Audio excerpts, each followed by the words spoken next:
I'm Nicholas Bornoz of Capital Link, and I would like to welcome you to the closing remarks of our second day for our Jones Act and US flag conference, and to the closing remarks of the forum. I am privileged and delighted to have with us Mr. John D. McCown. He is the founder of Blue Alpha Capital. John is extremely well known in the industry. I think he knows the Jones Act and the US flag industry better than anybody. And I would like to express a public thank you to him. When we started out doing this conference, he was one of the main cornerstones of this effort. And John, thank you really for your support and for your help.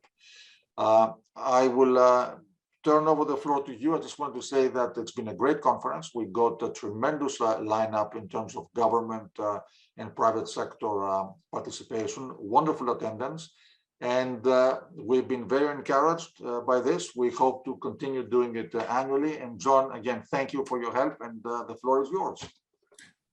Thank you, Nicholas. The U.S. has the largest economy in the world and the largest Navy in the world, but only the 21st largest merchant marine.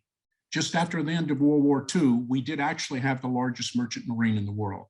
There are structural reasons behind that decline, including growth in U.S. income and the emergence of flags of convenience. The U.S. is certainly not alone among industrial economies in seeing declines in their merchant marine. The British, the French, and others have also seen declines in merchant vessels flying their flags. But those facts shouldn't give us any solace. America's situation in the world and its need for a sufficient merchant marine is unique. Now is a particularly good time to take actions to stop the decline and start seeing actual organic growth. I'll outline a framework with specific examples of how I believe we can do just that.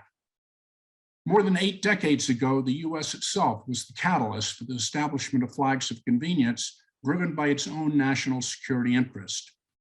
Just as the initiative that gave rise to that move was linked to national security, the actions and initiatives we should undertake today to grow the ships flying the U.S. flag are directly related to our national security interest.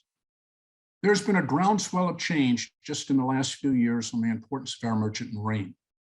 Much of this relates to China. In addition, in the last year, everyone has learned about what results from a maritime supply chain not operating as it should. Maritime supply chains are more critical to our military than to our economy. We should set a tangible goal of moving up the leaderboard of cargo ships ranked by the flags they fly. That goal would establish a clear metric that is forward-looking and compares us to all other flag registries. For example, setting our sights on having the 16th largest merchant marine by 2030 is a stretch target, but it is an attainable goal. There's something about a tangible goal of putting a bold stake in the ground that galvanizes focus, effort, and initiative. Committing to having the 16th largest merchant marine in the world by 2030 would have us displacing Italy, which has no discernible advantages in shipping compared to us. Focus starts with reminding Americans on the continuing importance of the U.S. flag merchant marine. As an industry, it is in a special position because of the national security role that it plays. America is not alone in seeing this. There's no ambivalence in China on whether a strong merchant marine should be an integral part of their national security strategy.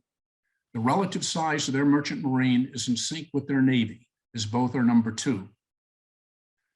Earlier generations of Americans readily recognized the national security role of our own merchant marine, in no small part because we wouldn't have won our greatest conflict without it. Unfortunately, awareness of this role is dissipated with succeeding generations. It is incumbent on people listening to my remarks and others with subject matter expertise to speak out and to educate the public and everyone in a policymaking role that our merchant marine still plays a vital national security role today. This is particularly true given recent efforts by certain parties to tear down our merchant marine by spreading misinformation. Nobody knows precisely what the future holds, but we most certainly know that any projection of military force will require a supply line that can only be provided with certainty by our own merchant marine. Not having an adequate merchant marine isn't a problem until it is a problem. And at that point, it's a real big problem. Awareness and effort by more elected officials in Washington will translate into additional government support for our merchant marine. While this will be driven by recognizing its national security role, it can also be influenced by what they hear from you and the public on the continuing importance of the U.S. flag merchant marine. Projects like the recent tanker security program involving 10 ships to target specific identified shortcomings need to be funded and replicated. The subject of direct government support is controversial, but the simple truth is that the withdrawal of previous support is the proximate cause for much of the reduction in the number of U.S. flag vessels operating today. At the same time we've withdrawn support, other countries have sharply stepped up their direct support of their merchant marine. For instance, just one Chinese shipping company has disclosed total direct government subsidies of over 1.6 billion in the 15 years it has been partially owned by the public. The daily operating cost difference of a U.S. flag vessel compared to a typical foreign flag vessel is currently $13,689. To put that difference into perspective, the subsidies needed to launch the 10-ship tanker security program would be equivalent to 2/3 of 1/100th of 1% of our current national defense budget. Those 10 ships could not only play a critical role in any one of a number of situations, but they would provide jobs for hundreds of American mariners.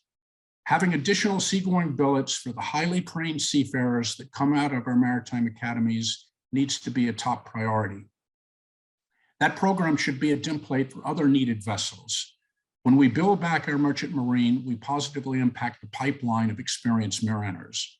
Any further decline there could have dire consequences. No matter the number of cargo ships on hand, American mariners will be needed to operate them. Given these facts, it is imperative that the adequate sea lift capability across a wide range of potential needs is covered.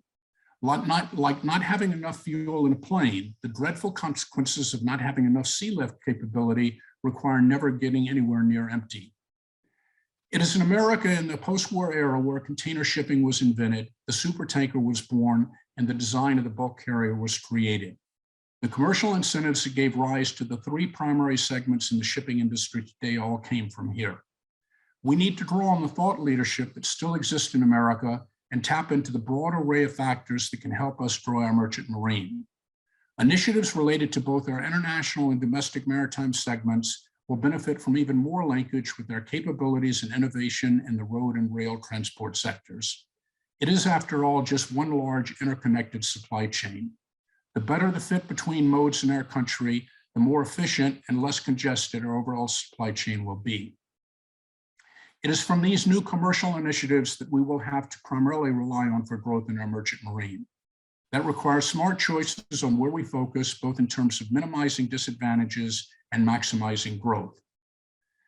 In container shipping, costs related to the ship itself are the minority of the overall cost for which the carrier is responsible. This fact makes container shipping the segment that U.S. flag vessels operating internationally could be the most competitive before taking into account further differentiating characteristics. There is now a path where differentiated U.S. flag container service operating large container ships in the world's largest trade lane can be successful. Part of this relates to the geometric increase in the size of container ships. This change has had the effect of making crewing costs an ever-declining percentage of total cost. With those facts in mind, I'll outline my idea for a new differentiated U.S. flag container service that I believe would be commercially successful in the large Trans-Pacific lane. It will be based on a weekly Asia to West Coast service with 5 vessels and a 35-day rotation. We'll focus just on the relevant numbers.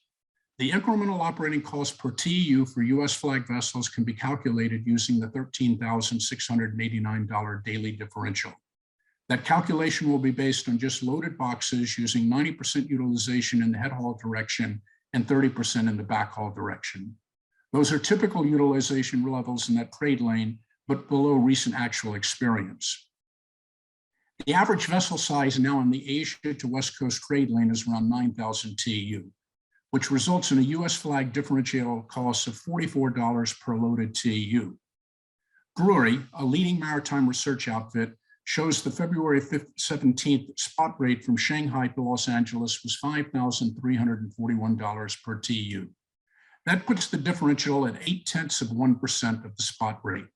If long-term contract rates that I'd peg at $3,000 per TEU were used, it's 1.5%. Those percentages are relatively inconsequential. There will be no attempt here, however, to make the case that the incremental US flag crewing costs are so inconsequential as to not be relevant. The focus should be on the absolute cost difference resulting from any new service, as it is those differences that are sustainable. It is other cost aspects of the new container service that will differentiate it. It should be noted that this is a good time to consider a new service. The total earnings of the container carriers have set records in each of the last 4 quarters. When all results are reported for the fourth quarter of 2021, they will set another record. My estimate is the net income for the quarter will be $57 billion, which is some 47% of revenue. That would bring total 2021 industry net income to $153 billion. The service will be an express service between just China and the West Coast. It will move only 53-foot containers on ships configured for that purpose. That size is legal in China and is the same size that had been exclusively used for domestic movements in the US for 2 decades. The attractiveness of a weekly service built around 53-foot containers will be well received by the Walmarts, Home Depots, and Targets. Configured for 53s, each equivalent to 3 TEUs, that translates into 3,000 53-foot containers for an average size ship now on the lane. We aren't suggesting the ship owner absorb the additional operating cost of 44 per TEU or 132 per 53. With a unique operating model that actually takes steps out of the process and reduce both cost and time, that incremental cost can be more than mitigated, as we will show. The first process that 53-foot containers take out is container handling on both the load and discharge side. A ship configured for 53s will move 33% less moves on each end to handle the same amount of TEUs compared to a ship moving 40-foot containers. The cost per container is the same, whatever the box size. That cost will be different at various ports, but having 33% less moves will result in a similar reduction in that expense and the time involved. The larger absolute savings will be at the West Coast ports, but there will be the same percentage savings at the ports in China. The total amount of these savings will be well above the incremental US flag cost. In other words, using the same equipment size that already works best within America's domestic transport system fully inoculates the US flag operating cost differential.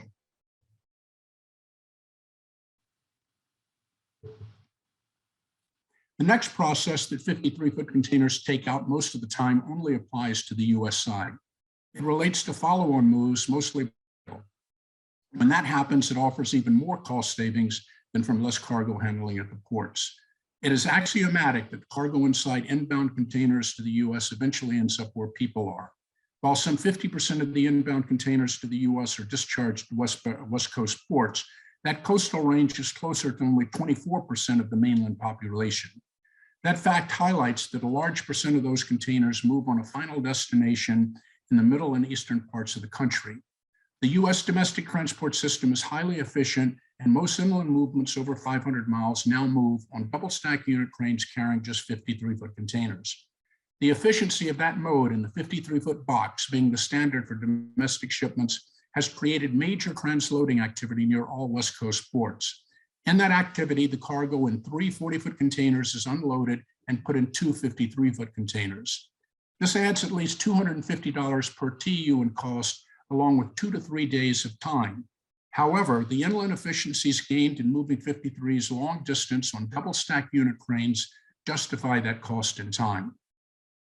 That entire step in the process and the related cost and time is removed if cargo moves in 53-foot containers from China. It is already in the best size for the most efficient inland move. The way the highly efficient US domestic transport system is dealt with 40-foot boxes is to stop most of them at the port and make the long follow-on move in much more efficient 53-foot containers. That unnecessary process is completely removed in the new service. And an additional benefit, port area congestion is reduced as short drives from port terminals to transloading facilities are eliminated. The existing transloading activity is a major use of local trucking capacity. The shortage of such capacity is a big contributor to the current West Coast congestion. Don't expect any existing container carrier to implement a serious 53-foot initiative anytime soon. For an industry that was literally born from the application of innovative thinking, today's carriers are reluctant to do things that separate themselves from other industry participants. Many are less familiar with their highly efficient domestic transport system. What fits seamlessly with our markets will be the focus of the new service. While the 53s might not work in other markets, that doesn't matter, as the envisioned service won't be in those markets. It will be focused exclusively on what works best for the US freight market. J.B. Hunt is one of the largest freight transportation providers in the US. They went from being the largest truckload carrier to broadening the services they provided by operating double-stack train service between major points throughout the mainland. J.B. Hunt is the largest owner of 53-foot containers in the world, with some 100,000 units. Their largest lane is outbound freight from Southern California, moving at 53-foot containers with cargo that originally came in marine containers. They know that market because they're already actively involved in it. Integrating backwards with the shipping service from China built around 53-foot containers is just extending a supply chain they know exceptionally well. Importantly, that extension would come with a cost advantage relative to traditional container carriers, even with higher crewing costs. The limitation to China isn't particularly limiting, as China is the source of almost half of the inbound boxes coming into the US. The cost and time advantages of the new service and the ability to have cargo move seamlessly from China to its final US destination and the same 53-foot container will be readily embraced by many shippers. The same shippers have been utilizing just 53-foot equipment for all their domestic moves for some time, and they know the loadability of their products in 53s. The most focus should be on shippers that can fully utilize all 3,830 cubic feet in a 53-foot box. There's a retailer in Northwest Arkansas, well known to J.B. Hunt, that happens to be the largest container shipper in the world, and I anticipate lots of booking interest by them. J.B. Hunt is in a unique position to gain another cost benefit from the new service. All of the 53-foot containers used in domestic intermodal moves, a fleet of some 300,000 units, are now made in China. Of the tens of thousands arriving each year, the move is generally arranged on the decks of bulkers.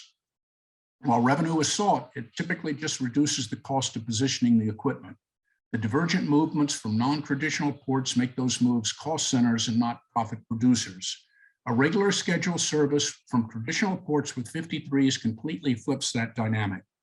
J.B. Hunt turns a liability for itself and others into an asset. With the large number of 53-foot containers staying in its and others' domestic systems, it won't need to load them back as empties on the backhaul leg. That saves cost and time. Those one-way boxes certainly aren't in sufficient number to have J.B. Hunt avoid loading empties back, but it gives them a further inherent advantage in terms of not having to load back as many containers as were discharged. Nobody can match that, and the resulting cost and time savings are meaningful. While J.B. Hunt would seem to be ideally situated to initiate the new service, they aren't the only innovative American company that could do it. Several involved in domestic transports and knowing the benefits of 53-foot containers come to mind. Amazon, for instance. Reduced to its core, it's the world's largest logistics company, and it's still growing fast. If Prime Air makes sense, Prime Water makes more sense, and it would undoubtedly be focused on 53-foot containers for products coming from China to the US. Other domestic freight providers that would be candidates to start the new service include Snyder, Hub Group, Swift, and XPO Logistics. It is conceivable that a major retailer or a group of them will also consider launching such a service. The largest benefit will accrue to the first company to move ahead on a 53-foot service between China and the West Coast. That innovator would no doubt also recognize the marketing benefits of a US flag service, as their customers are American companies and consumers. Just as a 53-foot service to the West Coast would have relative cost benefits, the same could be said for a 53-foot service to the East Coast. To provide weekly service, it would require 10 ships. With an average capacity of around 9,000 TEU now in the lane, that translates into a crew cost differential of $88 per TU. That is equivalent to 1.3% of the latest Shanghai to New York spot rate. That difference would be more than mitigated by the reduced handling from 1/3 less container crane moves. Further cost advantages would accrue from efficiency of follow-on inland movements, whether by road or rail. The economic benefits of a China to East Coast 53-foot service would draw cargo previously discharged as marine containers on the West Coast and transloaded into 53s moving cross-country via rail. The service would offer significant congestion and emission benefits. It would obviously improve West Coast congestion by bypassing it entirely. Congestion relates not only to the port area, but also to the dozen go-through states unit trains pass in going across country. The improvement in emissions from such a transition would be dramatic and fits climate goals embraced by many shippers. The quickest way to reduce carbon emissions of freight now moving by land by over 90% is to make it freight moving by water. That happens immediately with 53-foot service to the East Coast. After container ships, the segment where the incremental US crew cost would represent the smallest percentage of total cost are LNG tankers. With a high capital cost of LNG tankers, the incremental crewing cost versus the total operating cost and capital cost of foreign flag LNG tanker is around 10%. We are becoming the Saudi Arabia of natural gas, and the requirement that some portion of that natural resource move on US flag tankers makes sense. Such a requirement would encourage reflagging existing vessels, immediately increasing our merchant marine ships and jobs. Given the relatively modest cost impact, this would be an efficient way to increase US flag vessels operating internationally in a growing market. To encourage and reward shippers who utilize US flag ships and movements internationally, relevant government agencies should develop programs that recognize and highlight such shippers. Amazon has a commercial saying it will be buying $120 billion worth from businesses in the US each year. Walmart has a commercial saying it will spend an additional $350 billion on US products over the next 10 years. Programs targeted at recognizing freight decision makers and traffic departments can create virtuous circle benefiting our merchant marine. On the domestic side, the focus should be on commercial initiatives to transition pure domestic cargo now moving via rail and road to water. It is a much larger volume of cargo. It also doesn't have issues related to shorter distance and existing setup cost on each end that inherently constrain feeding marine cargo. It goes without saying that transitioning domestic cargo from land to water involves massive emissions and congestion benefits, but that's an add-on, and the lead should always be cost economics. There are many configurations that result in less line haul cost per 53-foot mile compared to land modes. While that decreases as size increases, planning must focus on overall cost, including the setup cost at each end. The vessel should be adapted to fit best with minimizing those costs. Smaller is often better in terms of overall cost, and that improves frequency, which is key in growing freight from other modes. Consider barges and all their iterations, and a wide array of smaller vessels built at many efficient Gulf Coast yards. Related to setup costs on each end for containers, one template to study and seek to duplicate or even improve upon is the current experience of the US railroads in loading and discharging 53-foot containers. For instance, a blue water route between southern Florida and the Northeast, with new terminals with no more infrastructure than is needed for shallow draft vessels, is compelling. It's a large freight lane where the water miles are less than the land miles. Such a 53-foot service focused solely on domestic freight would offer cost benefits to shippers. At the same time, it offers emission and congestion benefits to all along the I-95 corridor. Domestic cargo moving between the Gulf region and the Northeast involves even more land miles, a factor that plays to the advantage of water alternatives. The folks in the best cost position to serve that 53-foot lane are the tanker companies now moving oil in the same route. They may want to explore moving 53s on frames above their piping. That would be a modern day version of what Malcolm McLean did 66 years ago today. We have 25,000 miles of navigable inland waterways, and moving domestic merchandise freight in some lanes makes sense and is overdue. A new 53-foot service in the Mississippi River is one example of a more cost-efficient way of moving domestic freight that now moves between Chicago, St. Louis, Memphis, and New Orleans, all large domestic freight centers. River service could be initiated by leveraging on the existing commodity tows by developing a system with river barges directly loaded by new freight agents. When full with 27 53-foot containers, they would be lashed onto a tow going their way on the river. This sort of distributed capacity system lends itself to a daily or even more frequent departure that would be attractive to shippers. The cost would be low enough to be a compelling value proposition to shippers now moving 53s in selected lanes. The rails have a lock on domestic moves of new cars, but there are multiple inland waterway lanes where purpose-built, low-profile water cranes pulling car capacity units that are linked together one after another would offer lower cost. One such lane connecting where cars are built to a large end market is the Erie Canal to the Hudson River and on to New York City. Our shipyards can build high-spec turbine installation vessels for something less than 50% above the cost of the same TIV built in a foreign yard.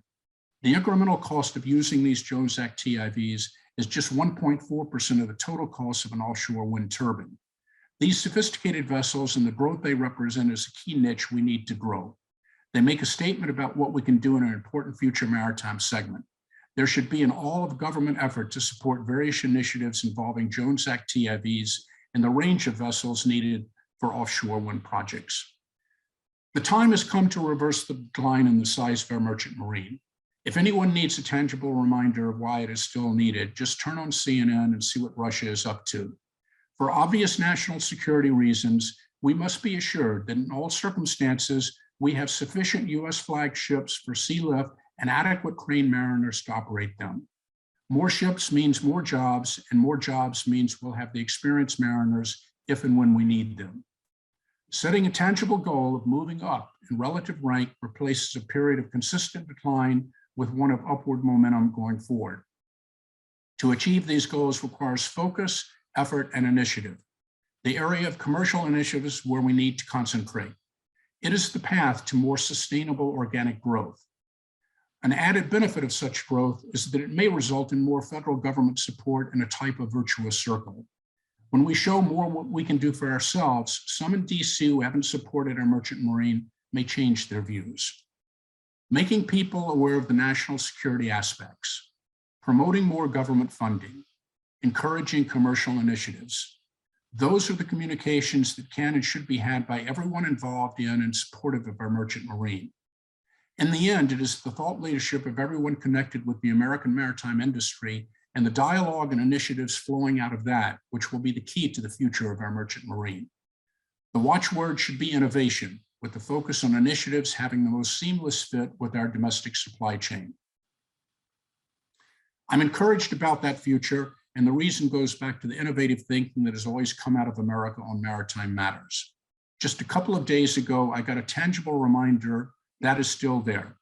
I was talking with two bright young Kings Point entrepreneurs involved in a startup to move containers and a battery electric ship with zero emissions. And the test vessel they will launch next year will be US flagged. If we have more innovative thinkers like that, an upward move going forward will happen. Thank you. John, thank you very much. That was a very detailed, very comprehensive review, and lots of great ideas and suggestions to put forward. So really thank you very, very much for sharing all this with us. And I hope that what you've said falls on the right ears and that your suggestions and advice is followed. Well, thank you. Thank you, Nicholas, and thank you for hosting this, what I hope will be the first of many US flagged Jones Act conferences and forums. Thank you.